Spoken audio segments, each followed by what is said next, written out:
டிடிஜிஎஸ் கொஞ்சம் ஐபத்தா யூடியூப் சேனலுக்கு இப்போ நம்ம நைனாகுப்பம் வந்திருக்கோம். நைனாகுப்பத்தில் இந்த அக்கா பேட்டி கொடுக்க போறாங்க. இப்போ முன்னாடி ஒரு டைம் சன ஊசி போட்டேன், பிடிச்சிருச்சாக்கா? அது எத்தனை டைம் போட்டீங்க? ஒரு டைமே போட்டு பிடிச்சிருச்சு. இப்போ அவங்க வீட்டுக்காரங்க பேட்டி கொடுக்க போறாங்க. சொல்லுங்க, இப்போ முன்னாடி ஊசி போட்டோமே எப்படி ஒரே டைம்ல பிடிச்சிருச்சா? எப்படி ஒரே டைம்ல பிடிச்சிருச்சா? அதோட கண்ணுக்குட்டி எங்க இருக்கு? அங்க இருக்குங்களா? அந்த கண்ணுக்குட்டி தானா? இப்போ இவங்க சொல்றாங்க நைனாகுப்பத்தில். உங்க பேர் என்ன? சுப்பிரமணியனுங்கிறவங்க இந்த மாட்டுக்கு தான் போட்டோமா? இந்த மாட்டுக்கு தான் போட்டோம். அதுவும் ஒரே டைம் தான் போட்டோம். ஒரே டைம்ல சன தங்கிருச்சா? இது 2 வருஷம் கண்ணுக்குட்டி தான். இப்போ 2 வருஷம் கண்ணுக்குட்டிக்கு நம்ம சன ஊசி போட்டிருக்கோம். இது ஓனர் வந்து பாத்தீங்கன்னா சரசு. உங்க பேர் என்ன சொன்னீங்க? சுப்பிரமணி. இப்போ இந்த மாடுலாம் நம்ம தான் ஊசி போட்டிருக்கோம். நல்லா இருக்குது. இந்த கண்ணுக்குட்டியும் பாருங்க, தரமா இருக்குது. அந்த மாட்டுல இருந்து பிறந்ததான் எல்லாம்.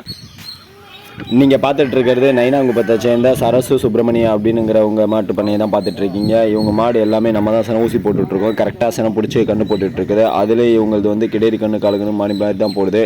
ஆனால் இவங்களுக்கு வந்து நல்ல ஒரு வருமானம் கொடுக்கக்கூடிய இதாக பசுமாடு இருக்குது. காரணம் என்னன்னா, இவங்க வருஷத்துக்கு ஒரு கண்ணு எடுத்துருவாங்க. அந்த அளவுக்கு இவங்க கரெக்டாக மாட்டை பராமரிச்சுட்டு வந்துட்டுருக்காங்க.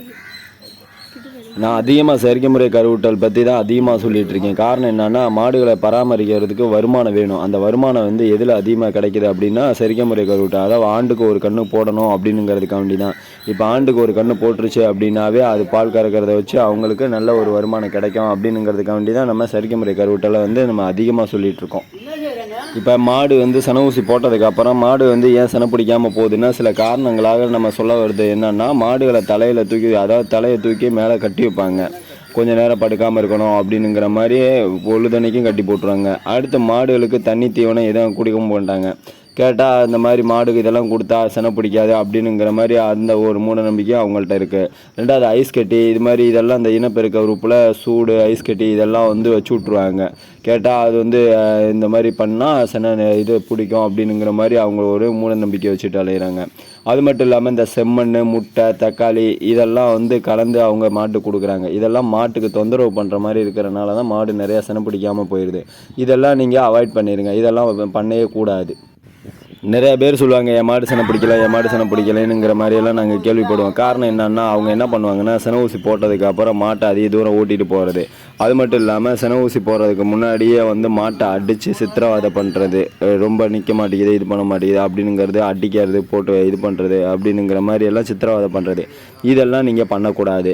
அது மட்டும் இல்லாமல் மாடு வந்து சனை பிடிக்கணும் அப்படின்னு நீங்கள் நினச்சிட்டாவே மாடு வந்து சன ஊசி போட்டமேனே ஒரு நீரில் குளிப்பாட்டணும். அதாவது குளிர்ந்த நீரில் குளிப்பாட்டணும். அது மட்டும் இல்லாமல் தீவனம் தண்ணி எப்பயும் போல் நீங்கள் கொடுத்துக்கிட்டே இருக்கணும். மாடு வந்து 18லேருந்து 21 நாளைக்கு ஒரு முறை பருவத்துக்கு வருதான்னு அப்பப்போ நீங்கள் கவனிச்சிட்டே வரணும். அது இல்லாமல் கண்ணுன்ற முன்னாடி, அதாவது கண்ணு போட்டதுக்கு அப்புறம் வந்து பார்த்திங்கன்னா 60லேருந்து 90 நாட்களில் மீண்டும் சினை பருவத்துக்கு வந்துடுதா அப்படிங்கிறத செக் பண்ணி செனை ஊசி போடணும். இதெல்லாம் பண்ணால் மட்டும்தான் உங்கள் மாடு டக்குன்னு செனை பிடிக்கும். அது மட்டும் இல்லாமல் சென பருவம் அப்படின்னுங்கிறது மாட்டுக்கு 21 நாளைக்கு, அதாவது 18லேருந்து 21 நாளைக்கு ஒரு முறை சென பருவத்துக்கு வரும். அந்த சென பருவம் எப்படி தெரியும்னா, மாடு தாண்டும். மாட்டில் இனப்பெருக்க உறுப்புல இருந்து முட்டையும் வெள்ளைக்கரு போன்ற திரவம் வடிஞ்சுக்கிட்டே இருக்கும்.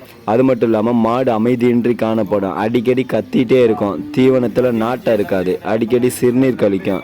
கறவையில் இருக்கிற மாடுனா பால் அளவு குறைஞ்சு காணப்படும். இனப்பெருக்க உறுப்பு செவந்து வீங்கியும் காணப்படும்.